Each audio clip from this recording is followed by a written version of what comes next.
अस्सलामुअलैकुम and welcome to the channel. जी तो कैसे हैं आप सब। आज की वीडियो है पार्ट्स ऑफ स्पीच के बारे में, जिसमें हम बात करेंगे नाउन्स पर।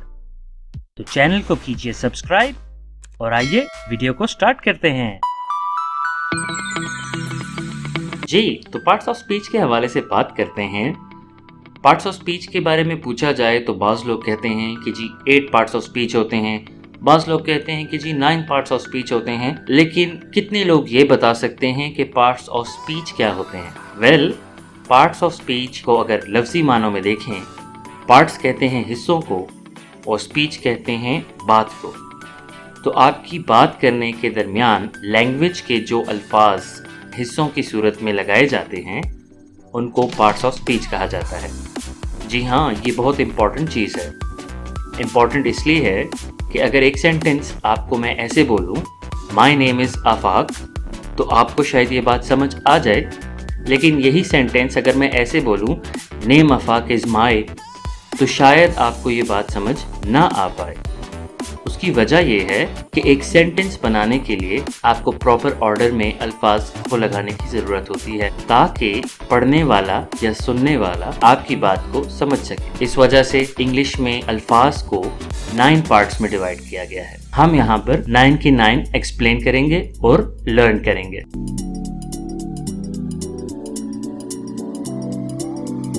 जी तो पार्ट्स ऑफ स्पीच का सबसे पहला मेंबर है नाउन।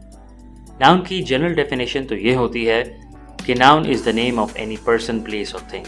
यानी इन शॉर्ट नाम को नाउन कहा जाता है। लेकिन अगर हम नाउन की टेक्निकल डेफिनेशन को देखें तो वो कुछ ऐसे बनती है कि a noun is a word that functions as the name of some specific thing और set of things such as living creatures, objects, places, actions, qualities, states of existence और आइडियाज।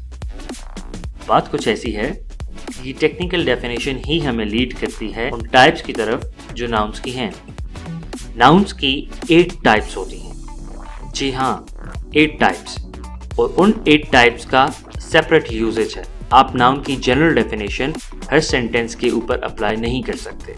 आपको हर सेंटेंस के लिए डिफरेंट कैटेगरी या different type of noun चाहिए होता है, जिसके प्रॉपर यूजेज से ही लैंग्वेज प्रोफिशिएंसी आ सकती है और आपकी इंग्लिश इम्प्रूव हो सकती है।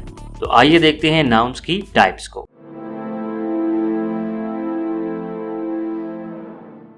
अच्छा जी, सबसे पहले आ जाते हैं नाउन की सबसे पहली टाइप पर, जो कि है कॉमन नाउन।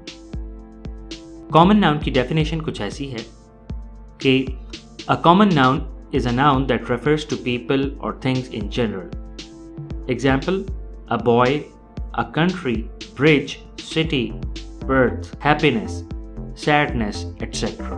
Common nouns वो तमाम nouns होते हैं जो जनरल आइडिया देते हैं किसी नाम के बारे में। जैसे अगर मैं ये कहूँ that boy is reading, यानी वो लड़का पढ़ रहा है।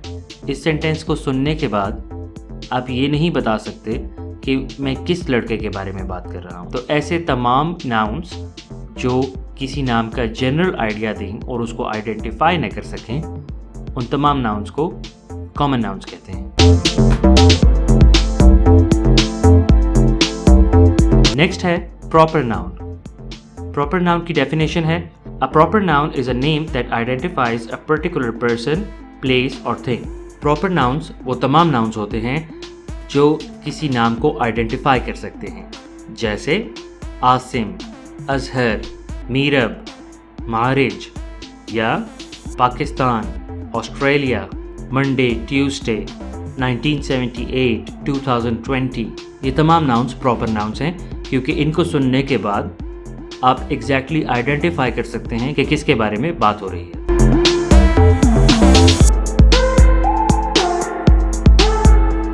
इसके बाद आते हैं कंक्रीट नाउन। कंक्रीट नाउन की डेफिनेशन है अ concrete noun is a noun which refers to people or things which exist physically and can be seen, touched, smelled, heard or tasted। यानी जो नाउन्स टेंजिबल चीज़ों के बारे में बताते हैं उन तमाम नाउन्स को कंक्रीट नाउन्स कहा जाता है। जैसे बिल्डिंग, कॉफ़ी, रेन, कार, बस etc.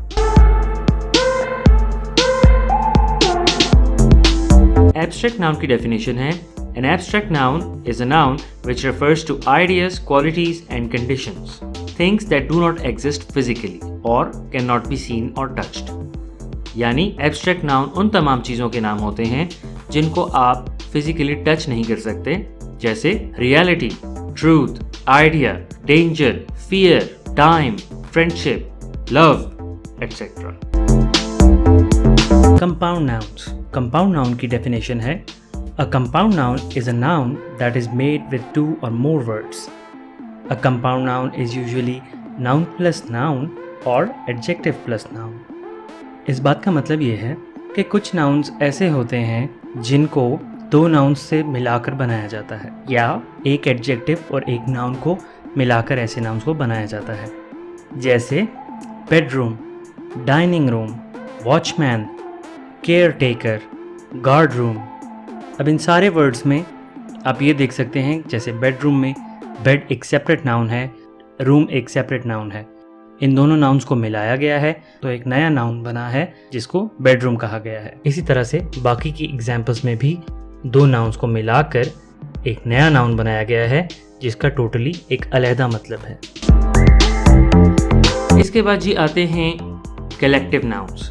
कलेक्टिव नाउन की डेफिनेशन है Collective nouns refer to groups of people or things, यानी ऐसे तमाम nouns जिनको सुनने के बाद आप किसी ग्रुप के बारे में सोच सकें, उन तमाम nouns को collective nouns कहा जाता है, जैसे audience, family, team, jury, band, etc.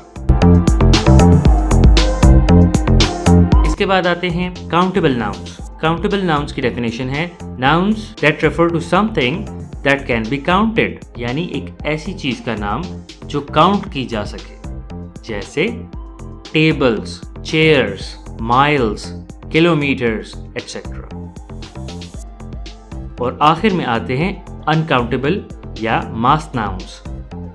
Uncountable या मास नाउन्स की डेफिनेशन कुछ ऐसी है कि nouns which refer to things that cannot be counted are called uncountable or mass nouns, यानी ऐसे तमाम nouns जिनको आप मुय्यर नहीं कर सकते, काउंट नहीं कर सकते, जैसे राइस। अब राइस फिजिकल तो होते हैं, आप अगर काउंट करने बैठ जाएं आप काउंट कर सकते हैं, लेकिन क्या आप तमाम राइस को काउंट कर सकते हैं? I don't think so. इस वजह से राइस का वेट किया जाता है। शुगर, उसका भी वेट किया जाता है किलोग्राम्स में। Stars, salt etcetera.